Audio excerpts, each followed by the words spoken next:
welcome to episode 4 of We Bought a Boat, the Day Skipper Practical.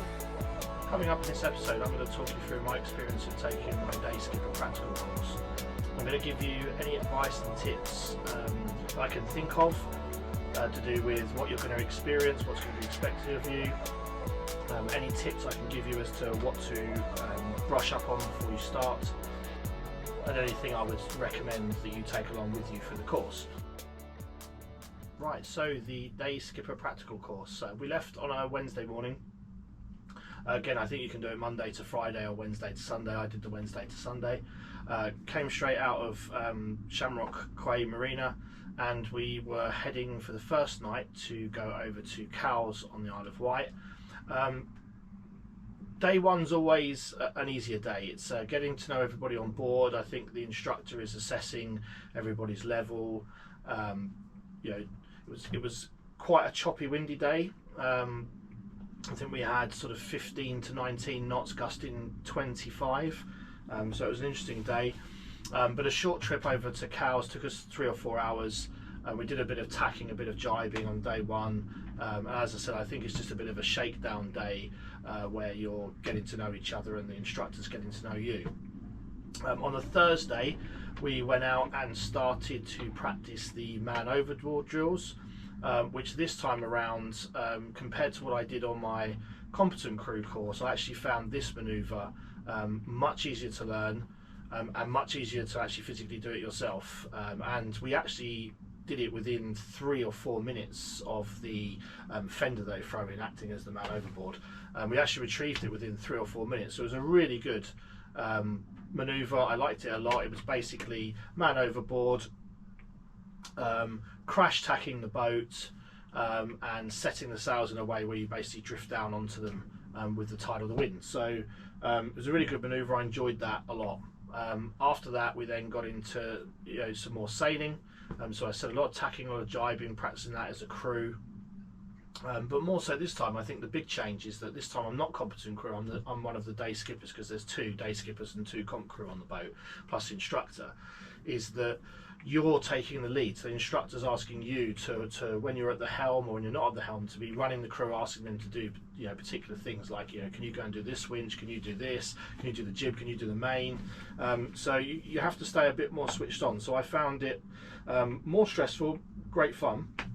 But you've really got to kind of try and stay switched on, and often when you're doing different things, tacking, jibing, whatever you're doing, man overboard, anything like that, my instructor in particular liked to suddenly throw in questions to kind of try and trip you up a little bit, which was interesting. So things like, what's that buoy over there?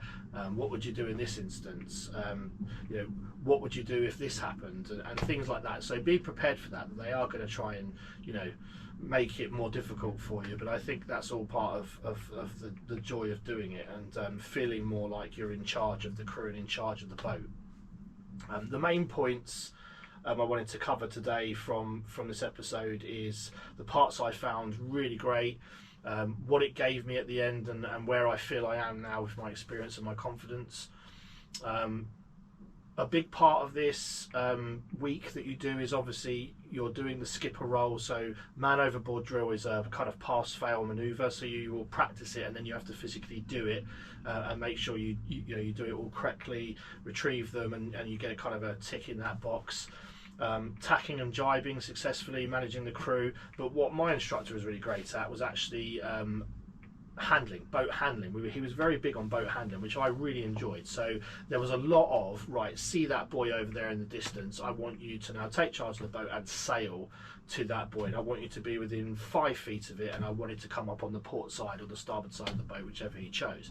I really enjoyed those exercises, because for the first time I'm actually I'm here, I need to sail the boat over there, and he's basically off you go. And downstairs he'd go and sit down and start making himself a cup of tea. So you really kind of felt like, I'm in charge now, and I've got to think about what I'm doing. I think about the wind angle, can I get there on this course, or do I have to tack, or do I have to jibe in order to get to my destination, which I really enjoyed that.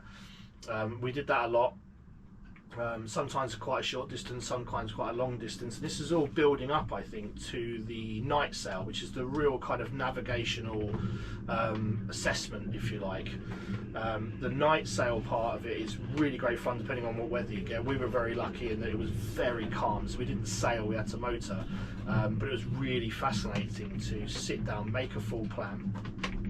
So we were given 7 different buoys, some lateral buoys and some cardinal markers, 7 of them in total, and we were also given which side he wanted those to pass those markers on, which at the time didn't seem massively relevant, but then when you start actually plotting out the route that you're going to take, you know, that becomes a bit more thought has to be put into it, because you need to think about where the buoy is, what's the depths either side of it, can I take it on that side, you know, if I do take on that side, where do I have to be aware of that there's some low water on one side of it. So it was really interesting. And then physically when we went out, he did exactly the same. We got out of the marina, he said, right, start the exercise. He went downstairs, he's tracking us on his tablet, on his navionics, to make sure we don't go horribly wrong, and off we went. And it was a really great experience.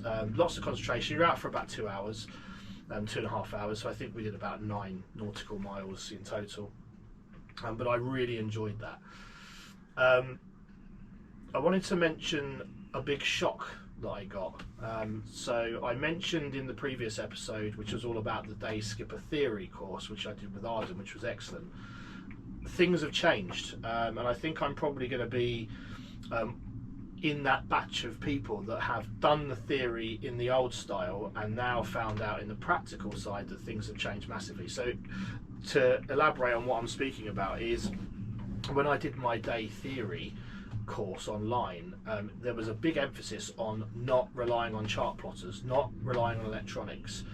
So a lot of the course, you don't really use them for navigation or anything like that. They are there as an aid only. So all of the navigational exercises were chart plotting things on charts, getting information from almanacs and books and things like that, which was still great to know because now I know both. But my big shock when I arrived for my day practical course was that something called digital first has happened. And if you haven't heard of this or want to know what this is, basically the RYA have now decided that digital technology needs to be more integrated into this course and used, because it's obviously progressed a long way since it first came out. It's now much more reliable for navigation and other things. So what came as a big shock to me was when I had to do my first kind of navigational tick box exercise, which was to navigate out of cows to a set of buoys and back again. I broke the chart out and started laying the chart out on the table, and the instructor said, "What are you doing?" And I said, "Well, I'm going to plot the course." He said, "Oh no, just use your navionics on your tablet." And I said, "Well, you know, we're not supposed to do that, are we?" He said, "Oh no." And then he started explaining to me that this digital first thing has come in the last couple of weeks. So any of you out there that are just about to start your theory or are thinking about doing your day skipper theory and practical, just to let you know, electronics now, chart plotters, navionics apps, all that kind of stuff is going to be probably more prominent in your course because it's now accepted that you can use them. So it took me quite a few days to get my head around everything that I'd been taught to do things in a certain way during the theory course were now kind of irrelevant, and I had to start adapting that to be using them on navionics and chart plotters and apps and things like that. So things like the tides and tide tables, we were always told to go into the almanacs and the tide table books to find that information. Now they're quite happy for you to just go into an app and find that information. So things have moved along significantly. I think that was my biggest challenge I had during my practical course, was adapting from everything I'd learned a few weeks ago to now having to do all of that, but now electronically. So I really wanted to mention that because that was a big change. Right, things to brush up on. I would say shapes, sounds and lights is something you probably need to go back and have a read through. As I said before in the previous episodes, that's probably the IRPCS section of the theory course. You don't get bombarded with questions. Well, I certainly didn't get bombarded with questions, but it's good to brush up. They certainly do, as you're along the way, say, you know, what's that buoy over there? What's the light going to be? You know, and during your night sail, he definitely does pop his head up and say, right, you know, what's that boat over there? What size is it? And you have to do all of that, obviously, from the light sequences. So just go back and revise that section. That's definitely going to come up Navigation, again, that's going to pop up, so if you're a bit hazy on some of the navigation bits, so 3-point fixes, that's definitely going to come up in the course. We certainly had to do a couple of 3-point fixes. Working out back bearings from buoys and markers on the land, so definitely brush up on the navigation. Planning a route, although like I said, now you're allowed to do that with Navionics or a chart plotter now, so you can set waypoints out. But obviously you need to know where to get certain information from. I was given some apps and things, some tidal apps, which are really great, giving me what time the high and low tides were, what the depths were, what times high water, low water, that kind of thing. So you know, have a look around at different apps. I personally use Navionics as an app on my tablet. I find it fantastic, really easy to set the waypoints out. You know, really easy, intuitive to use. That's the one I'd recommend. But again, there's loads of different ones out there. I can't think of any off the top of my head right now, but there were 2 or 3 my instructor said to have a look at. But I preferred the Navionics. Trying to think if there's anything else to brush on. Oh, knots. So I got asked several times to tie only 2 or 3 different types of knots. So a rolling hitch I was definitely asked to do, a bowline I was asked to do, and I was asked to do a figure of 8. Thankfully I did quite well. I quite enjoyed the knot section of the theory, and I remembered all 3 of those, but there are 8 in total I think I did on my theory, and I can't remember any of the other ones. I just happily remembered those 3. I think it's because the bowline, the rolling hitch and the figure of 8 you're going to use the most. There was another one as well, where you use it to join 2 lines together. I can't remember the name of it, but have a look through them, brush up on that. Anything else I can think? I can't think of anything else really to brush on. Those were the 3 main things that I needed to brush up on. Points of sail. So you're going to get quizzed on that. So if the wind is coming from here and it's hitting the sail at this angle, what's that called? So you know, you've got your close reach, your beam reach, all those kind of things. You need to brush up on that. I can't think of anything else. If I think of anything else, I'll put it on later in the video. But you know, that's my main things that I would say I needed to, that I revised up on, and that I was asked the most questions on. Safety equipment as well. So brush up on safety equipment.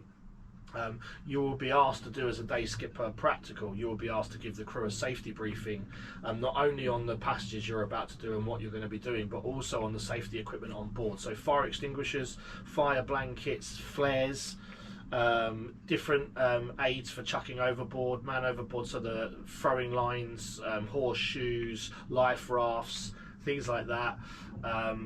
Radios, how to operate a radio properly, how to conduct a proper mayday call, how to use the emergency button on the radio, which all radios now must have, things like that. I wasn't asked anything on radar, although the boat we were on did have it, but we didn't really, I wasn't asked anything on radar or anything like that, or AIS, so that didn't come up. I'm trying to think if there's anything else.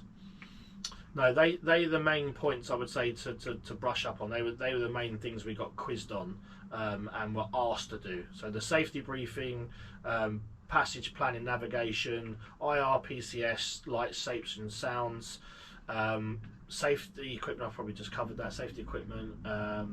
Yeah, those are the main things I can think of. So thanks again for tuning in. I look forward to seeing you for episode 5. Please, as I said, put any comments, questions you like down there. If you want any advice, if you want any details, I'll also put the link to Solent Boat Training, who we did all our training with, below this in the description, in case you want to give them a call. I highly recommend them. Not only are they probably the best priced out there, I think they're fantastic. The boats are really good, the staff are really good, the instructors are really good. It's a great place to sail in the Solent Learn to Sail. So I highly recommend it. But thanks for watching, and I'll see you next time.